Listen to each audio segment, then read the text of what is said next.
Welcome to Energy Stew. This is Peter Roth, your host. And I'd like to ask you, what does infinity mean to you? You get lost in it? Maybe we all get lost in infinity, but maybe we can use it for our greater purpose. And to do that, we have a wonderful guest for the show who's a good friend of mine. And she has developed a wonderful technique to use to help expand your consciousness and your heart and to live in infinity. And so to help us do that better, I want to introduce our wonderful guest, Hope Fitzgerald. Hope, welcome to Energy Stew. Thank you, Peter. And I love the name of your show. Thank you. So you've gotten into infinity in big ways. So could you, and first of all, why don't you let the audience know who you are other than a friend of mine? Oh, sure. Okay. Well, I'm very grateful to be a friend of yours. And I basically am a regular gal who has, after a lifetime of spiritual study and practicing this and that and trying a lot of things on, had a series of visions 10 years ago. And those visions led to this thing called the infinity wave, which I'll tell you about in a minute. But another piece of who I am is that I learned dowsing many years ago, 25 years ago or so, and developed a rather unique style of inquiry. And through the dowsing, I developed also, not really realizing as I was doing that, but I was really developing my relationship with my guidance and my guide team to the degree that it just morphed into being able to hear guidance much more commonly, much more easily. And so I douse for people when they're at a crossroads in their lives. We can get to the nugget of the problem very quickly through the use of my dowsing rods and through the guide team that speaks through my in my head very clearly and often also shows pictures. So by the way, that's very similar to how I work with the universe. But I love the fact that you have these dowsing rods, and I've never been able to figure out or feel at ease with the way they inform us, because a lot of people use pendulums, and I have a long dowsing rod that's just one piece, and it will move in different directions. But you use two. You have one in each hand, and then they relate to each other, and it's fascinating to watch.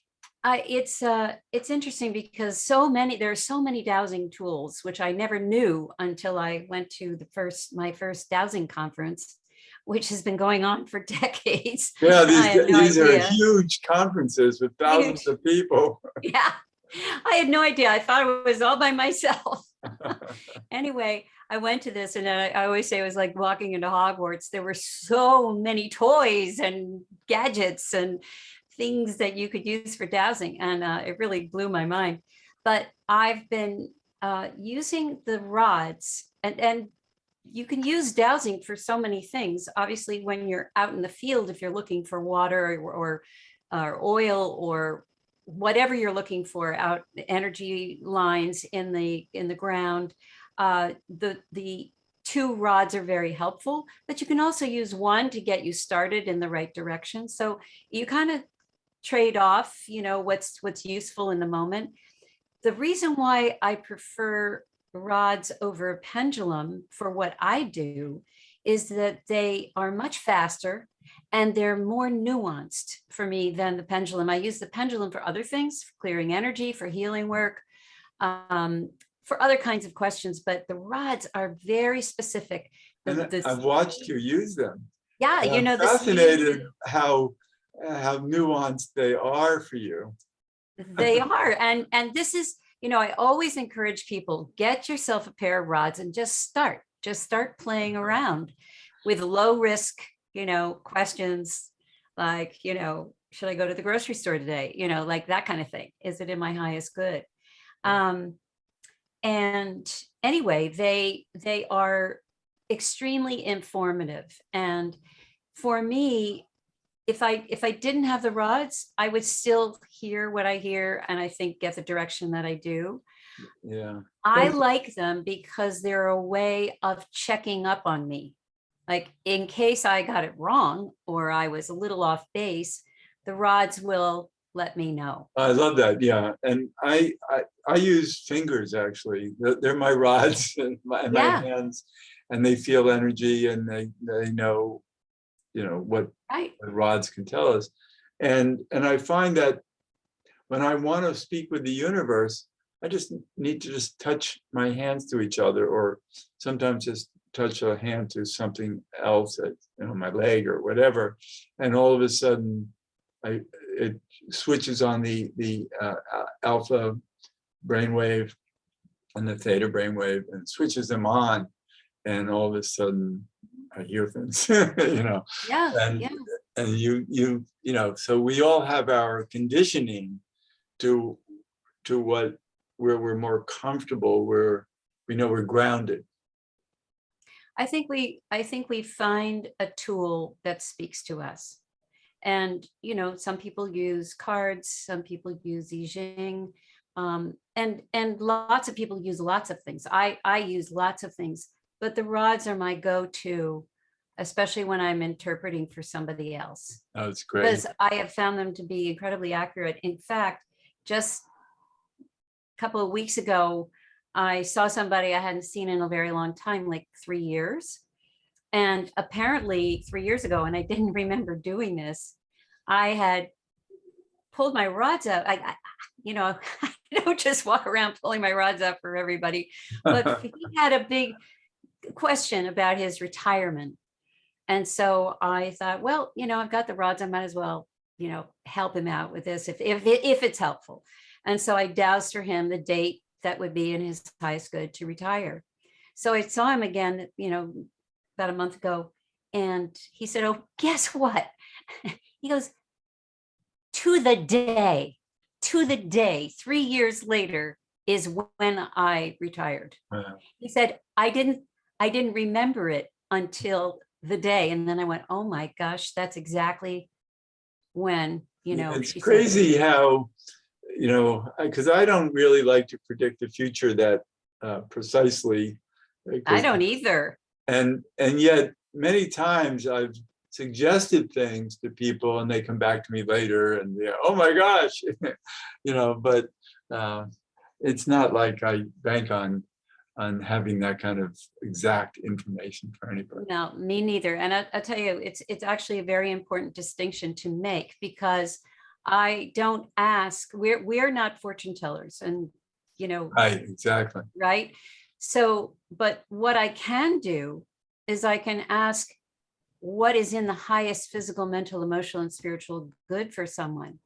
So I could ask what was in his highest emotional, physical, mental, spiritual good. When, when would that be the I best like for that him? context. Yes, that's right. Yeah, and then it's all about him and what's best for him.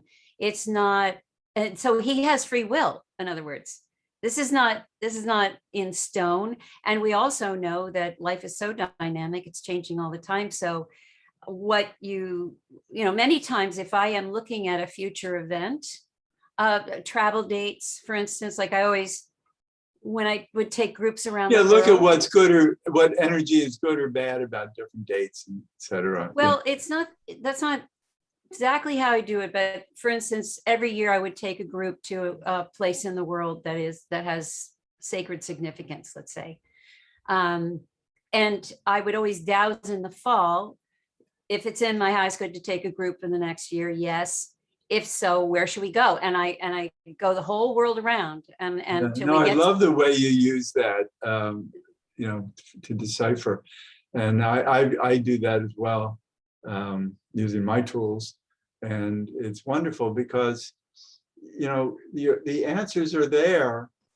you just don't necessarily have the questions. So the idea is to have That's your a huge questions. part of it. It's the questioning. That's the skill and the art Right. that we get to keep growing into over the years. Like the best way to it, because look, I don't like to only be able to ask yes and no questions. I like to ask the bigger questions, but how are we going to get in? Right. And that's the dance, and that's the fun. But that's Figuring also why you're so connected to your guides, so that they can talk to you and you don't have to, figure out, yes, too much for what they need to yes. say. So much. The less in my brain, the better. Right. Yeah, exactly. Yeah, right. We can go on and on about all this, We but could. I'm sure we can do it in more, in another show too. No, but But the reason why I mentioned the dowsing is because, and I'll go back to the infinity wave now. When I had this series of 3 visions, all having to do with water. The first one was a giant wall of water, hundreds of feet high, beautiful. And it was moving toward me. And there was a little byline with this vision. And I never had visions before, so this was all brand new. And the byline said, this wall of water this wave represents a push of evolution for the planet. And if you become rigid and fixed, this wave is going to knock you down. But if you learn to swim with it or surf with it, you'll do much better. And then it immediately turned sideways. So I saw the curling wave like a surfer would come through. It looks like a letter C. And there it was the byline was, as the wave pushes into the seabed, pushes down into the earth to get its energy to create that crest, so should I basically go to the wisdom, leave all my learning on the shore and go to the wisdom of the earth, go down into the wisdom keepers of the earth for my knowledge. And then mix that with this incoming wave, whatever that was. And then that sea the water didn't just fall down back into the ocean. It turned into this standing figure 8 made of flowing water. And that hung out about this big in front of my, about, 18 most inches. people are going to be listening to the show, not watching. 18 inches high, about 18 inches from my face. And there was no explanation. And I had no idea what this was. And finally, 3 days later, I got a little annoyed at having this ethereal thing hanging out in front of me. So I sat down with my dowsing rods, and I was able to ascertain that it had a name, that it was called the infinity wave, that it is a 10th dimensional energetic, that it is a gift from a loving universe, and that inherent in that watery flow was a 10th dimensional level of love and compassion, which is so far above what we humans are used to experiencing.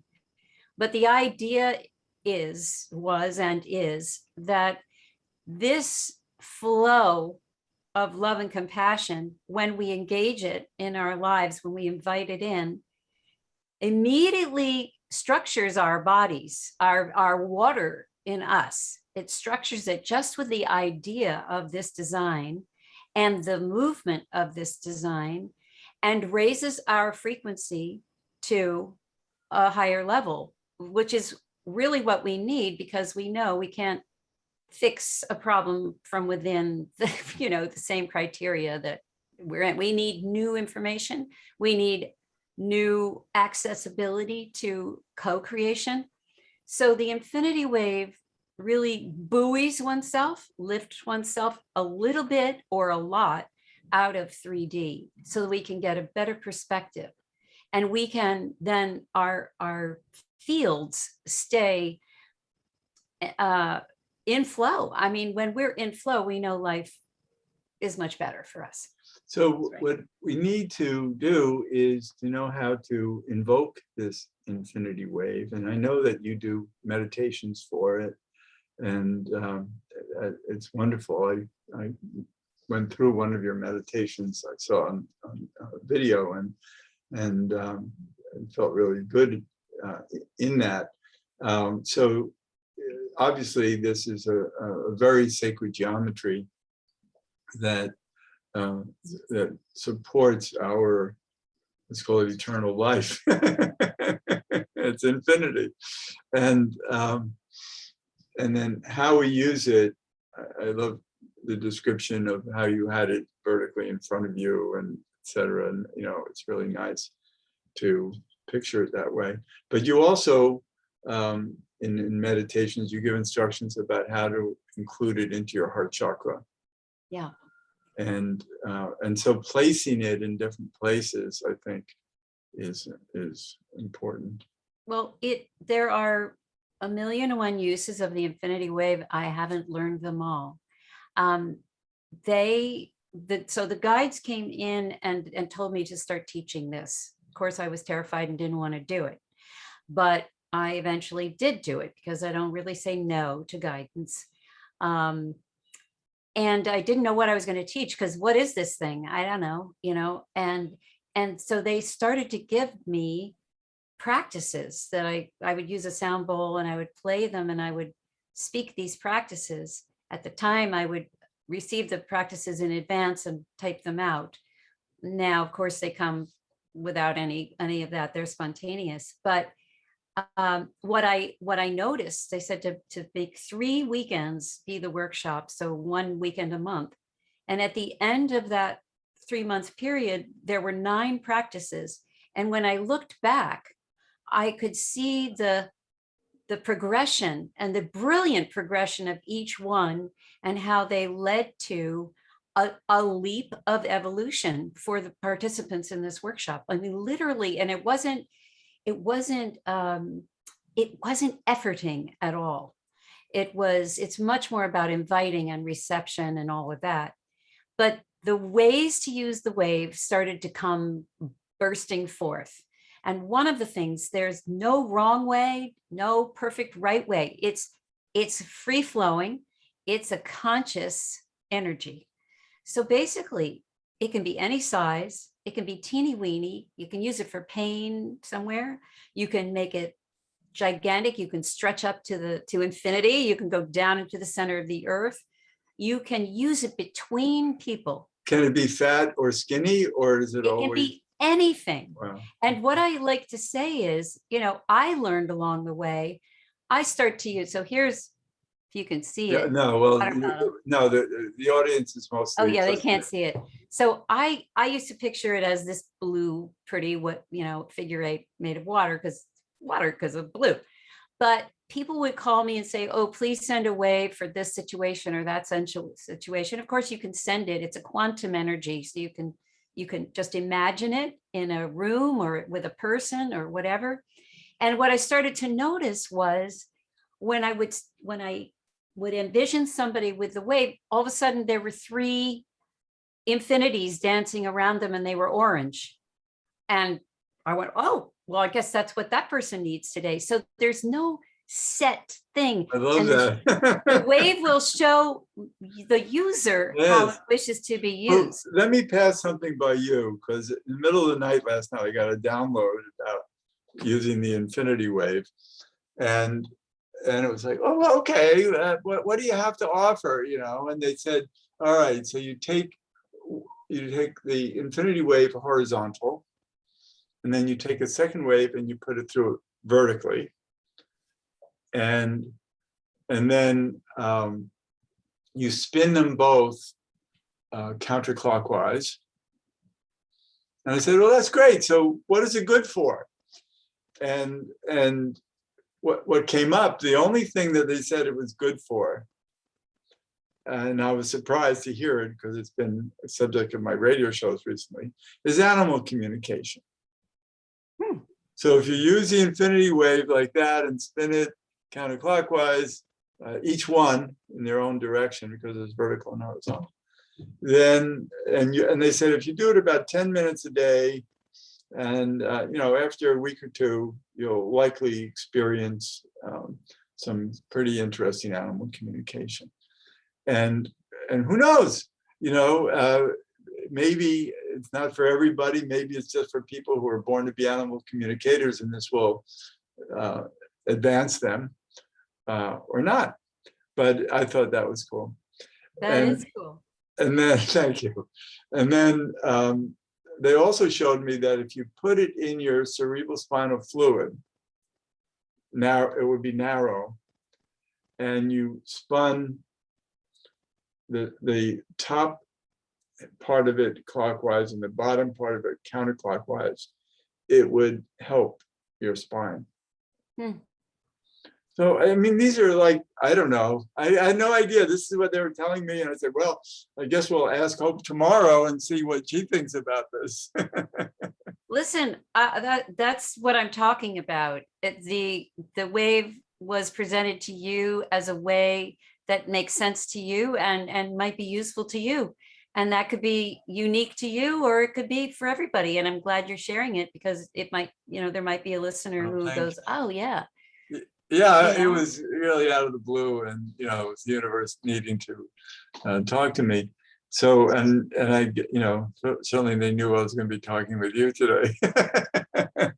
Well, I'll tell you one thing, Peter. I like to run this little experiment. I do this in talks, and when I give talks, and people don't know what it is yet. So at the very beginning of the talk, I ask somebody to volunteer, and I put them across the room. And then the rest of us are on the other side of the room.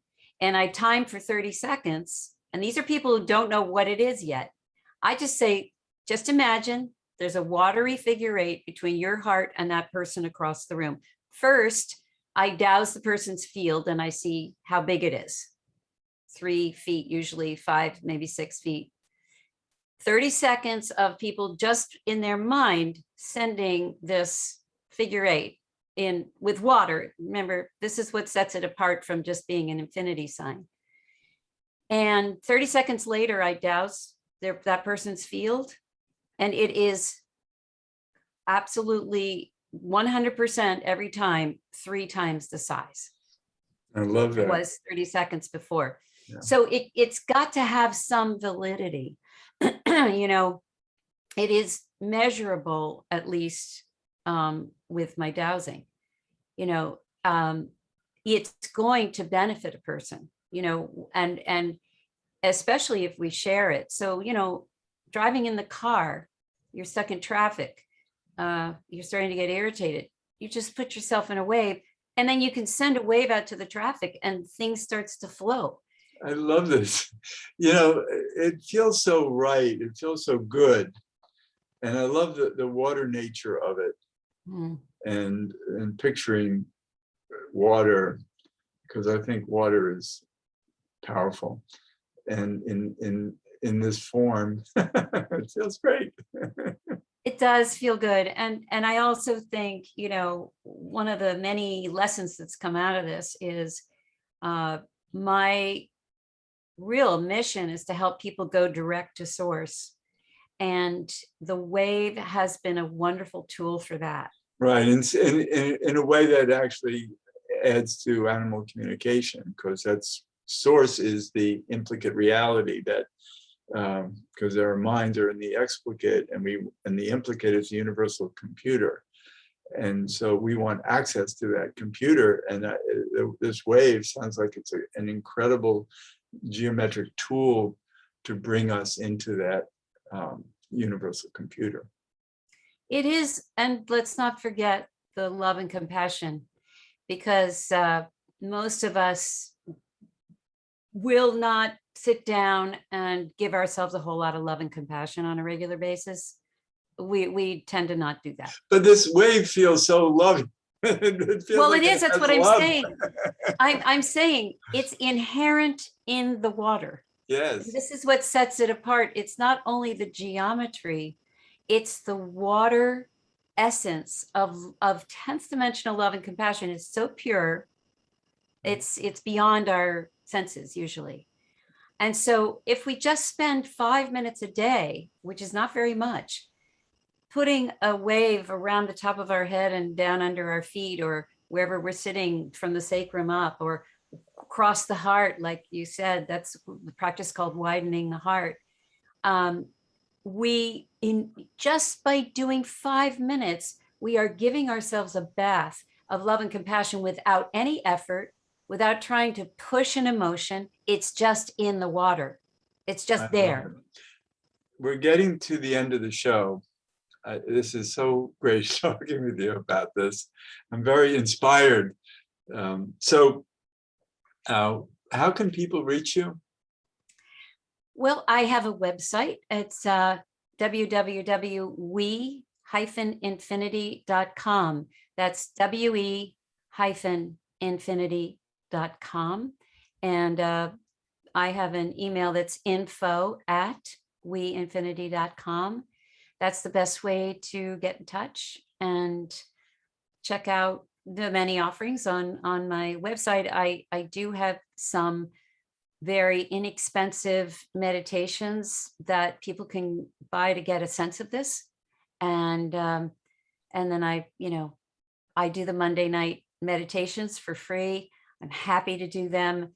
I started them really very soon after we went into lockdown, April of 2020, and I've kept them up ever since. And what one little piece I'll just add is that as a result of doing those, we have started to be visited for almost a year now by a group called the Ahmad, which is a universal group that sort of goes where there are people who are interested in spiritual evolution. That's how they have described themselves to me. And they're here to support. So most of the meditations are them speaking through me, and they're absolutely delightful beings. Oh, I love that. And we can talk more about that in another show too.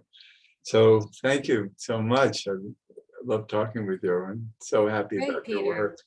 Thank you, Peter, so much. It's been really fun. And this is Peter Roth, your host of Energy Stew at prn.fm. I can be reached at peter@heartriver, HEART river.org. I'd love to hear from you, and thanks so much for listening.